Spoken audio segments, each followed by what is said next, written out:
Ẹ káàbọ̀ sórí ìkànnì yìí. Tó bá jẹ́ ìgbà àkọ́kọ́ tí ẹ̀ ń bá mi pàdé rèé, ẹ bá mi like, ẹ comment, ẹ share, kẹ́ subscribe. Àwọn ohun tí ẹ máa wò lórí ìkànnì yìí, òun ni àwọn ohun tí ó ń lọ láwùjọ wa tó sì máa kọ́ wa lọ́gbọ́n. Ẹ máa bá mi ká lọ. Ẹ jẹ́ kí n máa kí gbogbo ọmọ kóòtù òjèrè bí pẹ́ tún kú dédé àkókò yìí. Níbikíbi tí ẹ ti láǹfààní láti máa gbóhùn mi láti máa wò mí. Ìbànújẹ́ bíi tí òkú kéré mọ kò ní jẹ́ ìpín yín láṣẹ Èdùmàrè. Akẹ́dọ̀rọ̀ Awikonko ló kọ́ mi o, Àjàó àrò ni mi Awikonko aṣọ lójú ọlọ́rọ̀. Bọ́lọ́rọ̀ bá gbọ́ kí n bàbá ńlá bàbá ọlọ́rọ̀ ó ṣe. Mo kí nínú ilé mo kí lẹ́dẹ̀ yìí jákèjádò àgbáyé ibi ò ní ṣẹlẹ̀ sí ìbànújẹ́ ò ní kàn yín láṣẹ Èdùmàrè. Ara mi rere mo rórí ológbò látẹ̀ pọ́n. Now ọ̀rọ̀ tí mo fẹ́ sọ yìí yóò wù mí kájọ fetí ayọ̀ gbọ́. Díẹ̀ ń tàlàbánú apẹ́ ẹdun òkú ọ̀pápọ̀ mọ́yàwó òkú òre tẹ́ ìyàwó rẹ̀ ṣọ́ọ̀ṣì n ò dú sẹ́nétọ̀ ẹbí mi ò dú sẹ́nétọ̀ pàápàá jùlọ kì í ṣèpínlẹ̀ mi ọ̀rọ̀ ìpínlẹ̀ Kwara mo fẹ́ sọ. Obìnrin kan ló darapọ̀ bóun fẹ́ díje fún ipò sẹ́nétọ̀ nípínlẹ̀ Kwara. Bí èèyàn bá ń lọ fún senate bí èèyàn bá ń lọ sí senate olúwa rẹ̀ nìkan kọ́ ló máa jẹ́ àkọ́kọ́ tí yóò kọ́kọ́ lọ. Obìnrin wà ní senate lọ́wọ́lọ́wọ́ báyìí, obìnrin wà ní house of rep lọ́wọ́lọ́wọ́ báyìí, obìnrin tí ń wà ní senate sẹ́yìn, obìnrin tí ń wà ní house of rep sẹ́yìn. So gender balance àbí kí ni wọ́n pè é láti jẹ́ káwọn obìnrin náà involve nínú politics, which is very very nice. Mistake tí mo mọ̀ tó orílẹ̀-èdè Nàìjíríà ò ní ever ṣe ni láti fobìnrin jẹ governor tàbí láti fobìnrin jẹ president. Mi ò right ẹ̀ off o torí even the most unexpected can happen in Nigeria. N tó fọkàn sí tó lérò pé ó lè wáyé rárá ó lè ṣẹlẹ̀ ní Nàìjíríà. So kì í jẹ́ kéèyàn right nǹkan kan off nípa wa. Well torí pé obìnrin fẹ́ du senator nǹkan ló jẹ́ ìkàyàfé mi tàbí nǹkan ló kàn mí dandan bí kìí ṣerú obìnrin tó fẹ́ lọ. Lóòótọ́ gbogbo ala nígbàgbọ́ nínú ẹ̀sìn kan tàbí kejì. Ìlú Ìlọrin kìí ṣe ìlú fìtínà fa, ìlú Ìlọrin kìí ṣe ìlú jàgídíjàgan, ìlú tó jìnnà síná tó sùn màálù jánà Ìlọrin ni. Àwọn èèyàn máa ń fọkàn sí pé bàbá ń sọ̀rọ̀ nípa ìpínlẹ̀ Kwara à ń sọ̀rọ̀ nípa Ìlọrin rárá o. Rárá o. Ìjọba àbílẹ̀ 12 àbí 13 ló wà nípínlẹ̀ Kwara. Almost 8 láàrin ẹ̀ ló jẹ́ ti Yorùbá. Ìlú pọ̀ káàkiri ìlú Ìlọrin. Kò sẹ́lẹ́sìn tí ò sí ńbẹ̀. Kò síbẹ̀ ṣe fẹ́ ṣe tí ò ní sẹ́lẹ́sìn kan níbì kan. So now ẹni tó wá fẹ́ lọ yìí Mùsùlùmí ni. And that is an added advantage for anybody ní Kwara State tó fẹ́ díje fún ipò kan bó bá ti jẹ́ Mùsùlùmí yóò rọ̀ Ọlọ́run torí pé ìlú tí wọ́n ti discriminate ni, ìlú tí wọ́n ò ti fi àyè gba ẹ̀sìn míì, tí wọ́n ò ti nífẹ̀ẹ́ sí ẹ̀sìn míì, tí wọ́n ò ti fẹ́ kí ẹ̀sìn míì ò thrive, ìlú tí wọ́n ti ń takò ẹlẹ́sìn míì, ìlú tí wọ́n ti rí ẹlẹ́sìn míì gẹ́gẹ́ bí kèfèrí, ìlú tí wọ́n ti rí ẹlẹ́sìn míì gẹ́gẹ́ bí ẹni tí ò yẹ kó wà láàrin àwùjọ, kò yẹ kó rí bẹ́ẹ̀. Orílẹ̀-èdè Nàìjíríà tá a wà yìí secular state ni, orílẹ̀-èdè tó jẹ́ pé gbogbo ẹlẹ́sìn pátápátá náà lè thrive ń bẹ̀. I mean kálukú ní right to religion and right to association. Ó lẹ́tọ̀ọ́ àǹfààní láti bá wọn tó wù ọ́ ṣe, láti má bá wọn tí ò wù ọ́ ṣe. Ó ní àǹfààní àti ẹ̀tọ́ sí ẹ̀sìn tó bá wù ọ́ fúnra lára rẹ̀ tẹ́nìkan kò ní fi tìpátìkùkù mọ́ ọ. Torí pé woman yìí jẹ́ Mùsùlùmí nǹkan lọ́kàn mi dandan awo wọ́n á ṣe pé wọ́n tẹ̀ka ń bẹ̀ ṣùgbọ́n torí pọ́ jẹ́ ẹlẹ́hàá ní concern mi.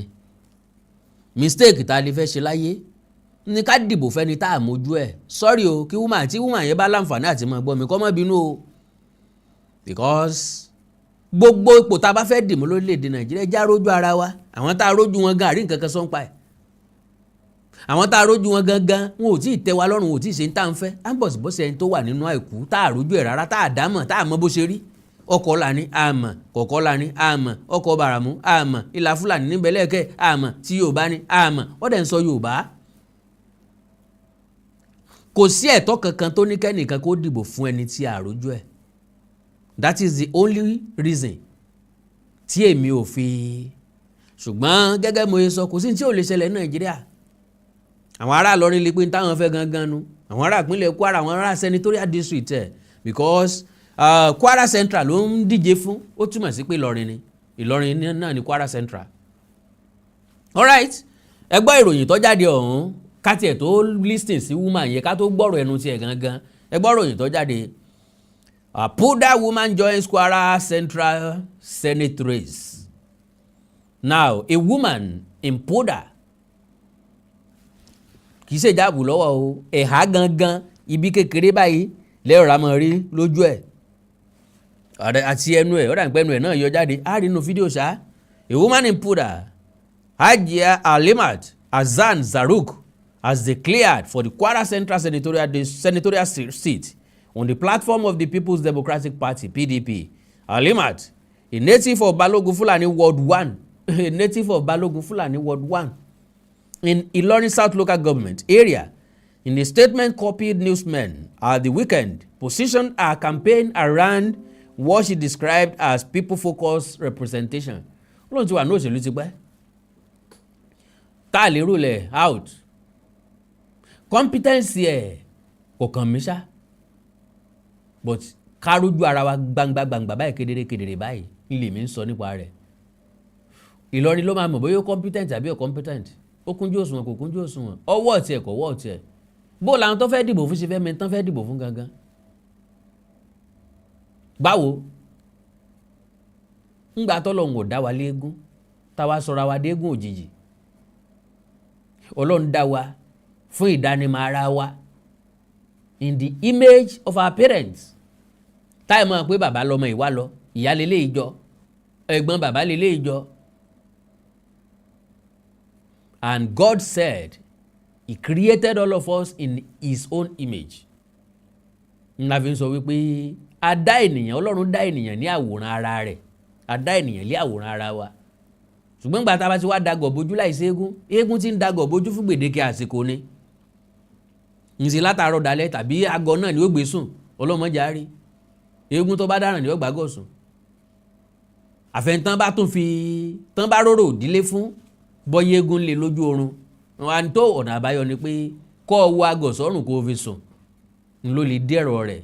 Bọ́n bá ti rí síyàn kò ségun tí ó wọ agọ̀ sùn tí ó tún wọ agọ̀ jí. Yọ̀wọ̀ fún gbèdéke àkókò kan wọ́n á léegun lọ ìgbàlẹ̀. Ìgbàlẹ̀ tí ń lọ kì í ṣe inú igbó o. Ìgbàlẹ̀ inú ilé ni o. Ó lọ gbé àgọ̀ sílẹ̀ ni ó sì jáde padà yóò sì rìn jáde padà. Mọ́ bá jẹ́ mẹ́wàá tán rìn jáde padà ẹ̀ ní mẹ́ni tó gbégún láàrin wọn. Àìmẹ́ni tó gbégún tẹ́lẹ̀. Bí ìṣe ní ìsìn táti mọ̀ pé Kẹ́hìndé ló wà nínú ẹ̀kún Kẹ́hìndé ló gbégún. Ilé kéré ló wà nínú ilé. So, in a declaration, she outlined key priorities to include inclusive governance, economic support for small businesses and artisans, improved access to education and health care, and targeted programs for women and youth. She also identified teacher welfare as an area requiring policy attention. So, ní ó wà ṣé yóò change salary àwọn teacher ni? She said, and I quote, "We are focusing on youth and women. We are focusing on youth and women development through empowerment initiatives, skills acquisition programs, and economic opportunities, while fostering harmony and strengthening social cohesion ahead across communities in Kwara Central," she said. Her entry into the race has generated interest, particularly due to her observance of Puda. Yes, àwọn Muslim alike, a religious and cultural practice associated with modesty among some Muslim women. Political pundits say her candidacy could contribute to ongoing efforts to increase female participation in politics, especially in northern Nigeria, where cultural and religious considerations have often influenced women's visibility in public life. Analysts note that by seeking elective office while maintaining a religious observance, Zaruk bid may challenge assumptions about the compatibility of cultural practices and political engagement. She claimed to be an outstanding member of the PDP who was involved in grassroots mobilization and local political organization. She stated that her public service experience includes working as a medical personnel and serving on board of trustees of the State Water Corporation in 2003, where she contributed to oversight of public utility services. Well, ẹnu oníkan láti gbọ́ pọ̀n, ẹnu ọlọ́fà láti gbọ́ mọ́ta. Ẹja gbọ́rọ̀ lẹ́nu arábìnrin fúnra rẹ̀. Tí n bá padà wá, á tẹ̀síwájú. N sọ pé ẹ má dìbò fún o, ṣùgbọ́n mo ń sọ pé njó ṣeéṣe kẹ́ni tó fẹ́ díje kó síjú ẹ̀ kọ́mẹ́ntà fẹ́ dìbò fún. God bless you. Mo ń padà bọ̀. Jẹ́ wípé wọ́n á retí oore fún àwa obìnrin, fún ìyá, fún àwa ọmọ. Yálà obìnrin ni mí, abiyamọ tún ni mí. Mo tún wá gbé wà níbi tí ó pé ẹ̀sìn tún rọ̀ mí lọ́rùn. Tẹ́ fi rí pé mo yàtọ̀ gédégbé sí àwọn obìnrin tí wọ́n tún ṣe ojú níta. Ẹ̀rù tó lọ́run àti tànàbí wa Muhammad sallallahu alaihi wasallam ó tún wà nínú ara mi. Tó jẹ́ wípé wọ́n á retí oore fún àwa obìnrin, fún ìyá, fún àwa ọmọ. Yálà ọkùnrin ni o, yálà obìnrin ni o. Tí oore yẹn máa wà fún wọn. Nínú ẹ̀kọ́ ni, nínú jíjẹ ni, nínú mímu ni, ní ìrọ̀kìn sí apá fọkùnrin lóbìnrin, ọmọdé lágbà. Àwọn teachers wa tó wà ní infinity ward tí mo fẹ́ lò local government mẹ́rin, mo bẹ̀ Ọlọ́run pé kí wọ́n fi mí ṣe àríkọ́ṣe ní local government mi tí màá fi ráyè ṣiṣẹ́ yìí. Many things wà tá a fẹ́ ṣe. Kọ́nà bá ní pé àbí Ọlọ́run kò jẹ́ kó bọ́ sí. Mo fẹ́ kí wọ́n fi mí ṣe oore gidi àti àpẹẹrẹ fún gbogbo àwọn obìnrin yòókù tí máa ń bọ̀ lẹ́yìn. Bẹ́ẹ̀ wà tá a máa ní. Mo ti ní ambition yẹn tẹ́ pé mo sọ fún láti 2003. Ẹ wo ọdún 2003 sísìn sẹ́ni kó jìnnà. Mo ti ní ambition pé ó bá yá pẹ̀lú aṣọ ọlọ́mọ èmi gájá síwájú. Pé ó bá yá pẹ̀lú aṣọ ọlọ́mọ èmi gájá síwájú. Tí wọ́n á fi mí sí àsìkò. Mo sọ pé àsìkò náà ti dé. Kì í pé mo kàn wá pé ẹ jẹ́ kí n kàn jáde kí n padà. Mo bẹ̀ gbogbo àwọn èèyàn kí wọ́n jọ kí wọ́n gbé obìnrin síbẹ̀ wò. Kí wọ́n wá rí wípé aṣọ́bìnrin náà lè ṣe nítorí ọkùnrin lè ṣe ní ti dáadáa. Torí pé kí ni ẹ̀sìn Islam ó fún ẹlẹ́tọ̀ọ́ ẹ̀. Káráyè fún wọn ní ẹ̀tọ́ tiwọn. Tó bá sí kálukú níbi àná àlùkùránì ń bẹ. Nígbà ń bẹ nínú Báíbù náà kálukú fún ẹlẹ́tọ̀ọ́ ẹ̀. Mi ò gé pé mo kàn yọjú fúré o, mo wá ní fúnlẹ̀. Nígbà tí mo sì wá yìí mo bẹ̀ Ọlọ́run kó jẹ́ kí wọ́n àwọn èèyàn, àwọn eléríire èèyàn gidi tí mo pé wọ́n bẹ ní Kwara State, láti ń bẹ ní local government mẹ́rin kí wọ́n gbé mi síbẹ̀. Kí wọ́n dán Ọlọ́run àtànábì Muhammad sallallahu kí wọ́n dán wò lára mi. Kí wọ́n rí i pé mo lè ṣe dáadáa. Ó tún máa jẹ́ ẹ̀kọ́ fún gbogbo àwọn obìnrin yòókù. Àwọn obìnrin tí ń bá ń bọ̀ lẹ́yìn kí wọ́n dìde káwọn náà jáde. Ẹlẹ́hàá mi tó kàwé àní dọ́tọ̀ nínú ẹlẹ́hàá. Like me nísìnyí I'm a retired chief nursing officer from Federal Capital. Àgbà nọ́ọ̀sì ni mí. Ìlú Àbújá mo ti retire tí mo fi wá. Mo kiri káàkiri. Mo ṣiṣẹ́ ní Sokoto rí. Mo ṣiṣẹ́ ní Ìlọrin South rí. Mo ṣiṣẹ́ ní Ìlọrin East rí. Mo tún wá ṣiṣẹ́ ní Sokoto. Mo tún ṣiṣẹ́ ní Àbújá. Àbújá mo ti retire ní Federal Capital. So àwọn tó kàwé pọ̀ nínú àwa ẹlẹ́hàá. A ní doctor, a ní teacher, a ní nursing, a ní philosophy. Tá a kàwé gan. Káwọn náà jáde.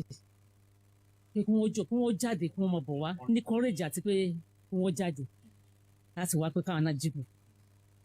Ìlú ò ní kábàámọ̀ lérí wa o torí pé a mọ kí lọ́lọ́run wí nílà náà bíi pẹ̀lú àṣẹ ọba tó ní sallallahu alaihi wasallam kò ní kábàámọ̀. Torí ẹni kò ní fi àlùkùránì kí wọ́n gbé kùránì fún pé kí n fi búra. Tí mo sì mọ̀ pé ìyá tí èèyàn bá búra èké ó wà ń bẹ.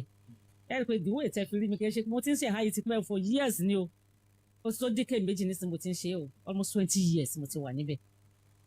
Ẹ ṣe pé nǹkan kí ni a fẹ́ fún ẹlẹ́tọ̀ọ́ ẹ̀ ni kí gbogbo ayé rí i pé obìnrin ní ẹlẹ́hàá ni ní tó ṣe ìmọ̀ màjẹ́ bàbàrà ní ti dáadáa àbí Ọlọ́run kọ́lọ̀ kó kún mi wọ́n jọ kí wọ́n gbé mi síbẹ̀ kí wọ́n wo pàfọ́mọ́nsì tèmi náà kí wọ́n wo iṣẹ́ ọwọ́ Ọlọ́run àtànábì lára mi wọn dẹ̀ ní regret wọ́n máa ṣe dáwà káàkiri àwọn ẹlẹ́yà dẹ̀ mọ̀ mí gan káàkiri àtàwọn tí wọ́n há gan tí wọ́n jẹ́ hijab sisa wọ́n dá mi mọ̀ dáadáa mo máa ń lọ from one place to another tí mo máa ṣe wá sí káàkiri tí mo máa encourage wọn moral behaviour ni báwo lọ mo ṣe máa ṣe tó bá délé ọkọ báwo lọ mo ṣe máa ṣe láwùjọ báwo ni rẹ ṣe ẹyin kódà àwọn tí ò tún bójú náà àwọn tí ò bójú pọ̀ lọ́dọ̀ mi àwọn tó tún bójú náà wà tí mo jẹ́ leader fún tó mo ti máa encourage wọn tipẹ́ tó kò jẹ́ bàbàrà fún pé mọ́mi ẹlẹ́hàá jáde lọ́tẹ̀ yìí àájá jáde lọ́tẹ̀ yìí alhamdulilayi rabbil alamin ẹni tí ò há gan náà mo encourage lóbìnrin kóun náà jáde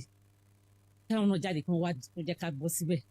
nǹkan tí mo sọ gẹ́gẹ́ bí àlàyé mi ò ní wípé mi ò against pé kóbìnrin ó jẹ sẹ́nétọ̀ o àbí kóbìnrin ó ṣòṣèlú ọ̀wù ńgbà tí iṣẹ́ mi ni wọ́n ṣe tí ilé iṣẹ́ mi ni wọ́n dìbò ṣùgbọ́n tí mò ń gbìyànjú àti sọ ni wípé òṣèlú kì í ṣe fẹ́lẹ́sìn kan mùsùlùmí ń bẹ ńlọrin kírísítẹ́nì ń bẹ ńlọrin oníṣẹ̀ṣe ń bẹ ńlọrin mùsùlùmí ń bẹ ń Kwara kírísítẹ́nì ń bẹ ń Kwara oníṣẹ̀ṣe ń bẹ ń Kwara ṣé mùsùlùmí nìkan ni yóò dìbò because nígbà tóbìnrin ń sọ̀rọ̀ ní ìsìn sọ pé ẹlẹ́sìn lòun àwọn tí ò nígbàgbọ́ nínú ẹ̀sìn ẹ̀ ṣùgbọ́n tí wọ́n fẹ́ kóbìnrin ó di sẹ́nétọ̀ ńkọ́ gbogbo àwọn nǹkan tá a gbọ́dọ̀ look into bàbá fẹ́ díje fóṣèlú bàbá ń dupò òṣèlú bàbá fẹ́ fìyàn sórí àga òṣèlú nù whichever way ẹ̀yin ìpínlẹ̀ Kwara eléyìí ń dọ̀wọ́ yín o bó ti wù ní làásì mọ̀lẹ́ ẹni bó bá fẹ́ bó bá wù ú ò lè fìtẹ́ ẹlẹ́dẹ̀ jẹ sàárè àkàndọ̀rọ̀ ayókòǹkò àìbóníṣù wà dédé egun èyí náà tó wọ́n máa lọ o èyí náà tó wọ́n máa lọ èyí náà tó wọ́n máa lọ o èyí náà tó wọ́n máa lọ àìbóníṣù wà dédé egun èyí náà tó wọ́n máa lọ àìbóníṣù wà dédé egun èyí náà tó wọ́n máa lọ.